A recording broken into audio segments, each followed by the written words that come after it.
while ago, me and my brother watched a DVD. The movie we watched was Lola Rent, a 2000s German time loop movie that went so hard. It was so good. It was fully nostalgia for me with that 2000s digital vibe. Watch Lola Rent. It's absolute cinema. After finishing Lola Rent, we went to the section of the DVD that had trailers. Crash course in DVDs. For my younger audience, DVDs used to have different sections on them, like behind the scenes, chapters, or trailers to other movies that came out during the same time. Gabby Bell did a pretty good job explaining what a DVD is, so watch her video on that if you are really interested. The trailer in this DVD had a bunch of wacky 90s and 2000s movies, like a movie about a heart transplant love triangle, a train with a bomb, and whatever this is. My name is Skull, I do not have an intro, and when I watched the trailer to Monolith, I was intrigued not knowing what was going on. All I figured was that it was some kind of X-Files, and I love X-Files. So this has to be good. I mean, how bad can it be if I can find it fully uploaded on YouTube with 600 views to its name?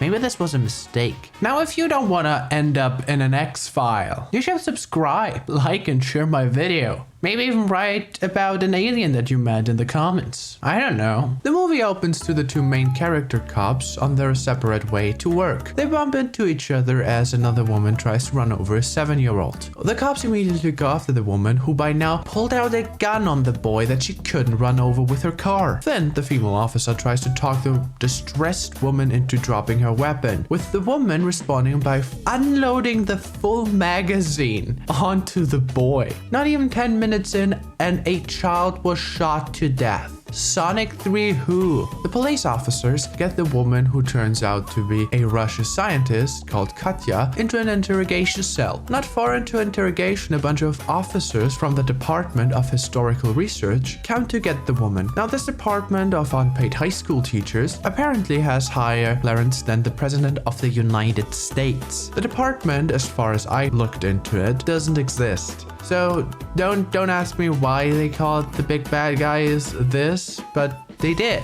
The policemen Flint and Tucker have to now hand over their suspect, which Flint takes badly, following an uncaring Tucker into the man's shower, watching him shower. The two argue in the shower while Flint gets catcalled by the other man. The two will argue a lot throughout this movie, like when they tail the transporter relocating the boy's body. But thankfully the arguing stops as the boy is able to explode, leaving only one of the 6 men alive, who shoots a telepathic fireball at Tucker's car. You see, back during the interrogation, the scientist told the police officer something about the boy being already dead, which means that something possessed the boy's body, which is now possessing this guy. I figured that out all by myself. I should be a police officer. Give me a gun. Now, the two don't know what exactly possessed this guy to shoot a telepathic fireball at them, so they need to go to the history headquarters for more information. There, the scientist Katya gets beaten to a pole, while Flint and Tucker try to talk their way into the building. During the talk to the security guard, the camera only shows her and not the cop duo, which is so weird. This looks like the filmmakers just took the audition tape this actress sent them and put it uncut into this movie. The two manage to get in while arguing,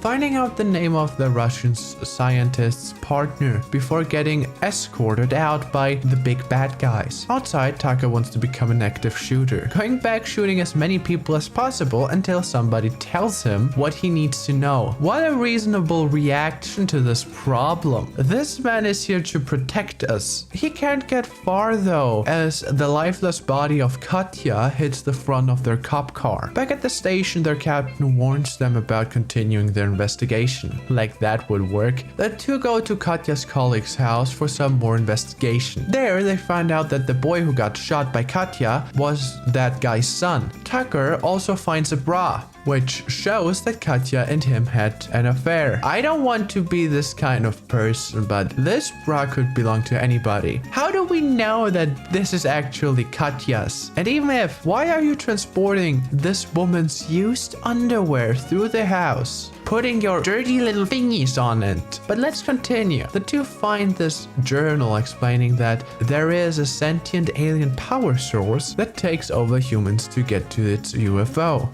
As Tucker reads reads the famous Technoblade quote, "I become death, destroyer of worlds." Flint watches as a red dot slowly goes up Tucker's forehead, warning him last second. She needs 30 seconds before reacting to the laser pointing at her partner. But no worries, it wasn't aiming for them, it's aiming at a set of matches so it can spark and blow up the gasoline-filled house. What? They managed to escape by jumping into a pool. Back at the station, the principal of high school teaching asked the police captain about the journal. The journal that was in the house. The house his men presumably blew up, with the two guys holding the journal in it.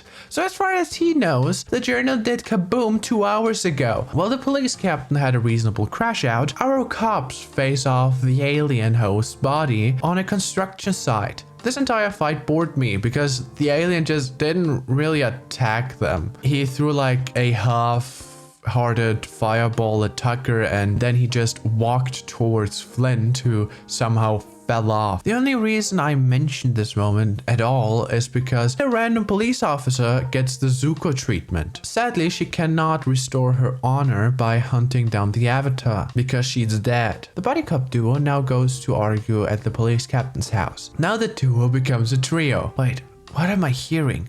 Holy shit, it's a helicopter turning the only likable character into Swiss cheese. Now, Flint and Tucker have to face off their strongest enemy yet. A mother freaking helicopter. And guess what? They mother freaking win. First the kid gets shot to death and now the dual man versus helicopter. Absolute cinema. They capture the guy that reminds me of Frisk's right-hand man, beating him up. At some point, Tucker has enough, going rogue, wanting to shoot him in the head, but decides this isn't fun enough as he puts his head into the elevator shaft, waiting for a third party to crush off his head. Jesus Christ, this is all just a trick to make him talk, but come on, that's a bit rough, isn't it? I really don't like the cop duo. They're very unsympathetic. I think the filmmakers tried to make them badass and cool, but all they did was just make me fear policemen even more. Now the two don't really kill this guy. He gets killed by his other buddies and then the police officers kill those buddies of his. So they had total kill like 8 of those federal agents this night. On the next day, our alien energy switches hosts right after being spotted by 2 cops, which is good. Now the guy can tell the cops what happened to him and they immediately shot him because good cops shoot first and ask questions later, which is the same thing Flint and Tucker did when they found this homeless man in the sewers where they suspected the alien to be. Just imagine there is a dude going through there trying to fix something and then he just gets shot by 2 police officers because they think there is an alien in you. The thing is, they didn't even kill the alien, just the host body, which in this case was a random homeless man. They just shot a random homeless man. The alien then goes on to take over Tucker. Possessed Tucker goes to the middle school teacher headquarters, which has a tunnel leading to the UFO. He just knows he has to go there. Why didn't the alien just go there from the beginning? I don't know. Now the movie ends by Flint getting Tucker back and them jumping out of the UFO. At some point, it seems like Flint wanted to tell Tucker something. And I'm like 70% sure this was a failed love confession. You two didn't share any chemistry. They had like one talk that didn't end in an argument. And in the end, you were like, I fucking love you. If she would have said that, I would have punched a hole